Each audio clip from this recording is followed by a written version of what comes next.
নমস্কার বন্ধুরা, আমি কল্পনা প্রতিদিনের মতো চলে এসেছি। দেখো আরেকটি ব্লগ নিয়ে। আজকে দেখো, কালকে তো দেখাইনি, কালকে দক্ষিণেশ্বর গেছিলাম। দক্ষিণেশ্বর ভিডিওগুলো আমি রাত্রে পাঠাবো, একটুও সময় পাইনি কালকে আসার পর থেকে রাত্রে এখনো পর্যন্ত মানে কনস্ট্যান্ট কাজ করে চলেছি।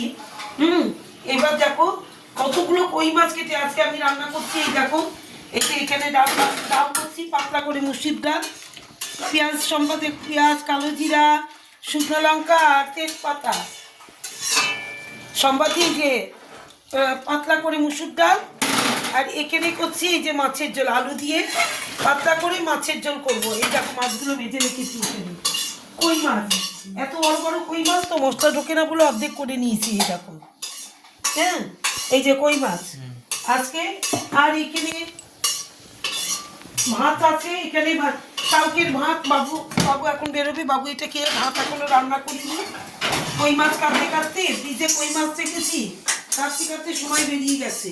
তাহলে আমার আজকে এই মেনু, এই মানে কি বলবো, রোববারের মেনু এই কই মাছ, ডাল আর ভাত।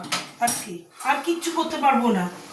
কালকে এই যে দক্ষিণেশ্বর গেছিলাম, খুব মানে এসে কনস্ট্যান্ট কাজ করা, রাত্রি 1টা-1:30 পর্যন্ত, 2টোর সময় ভাত খাওয়া, মানে আর নিতে পারছি না এই সেটা। তাহলে শুভ দুপুর, সবাই ভালো থেকো, সুস্থ থেকো, টাটা।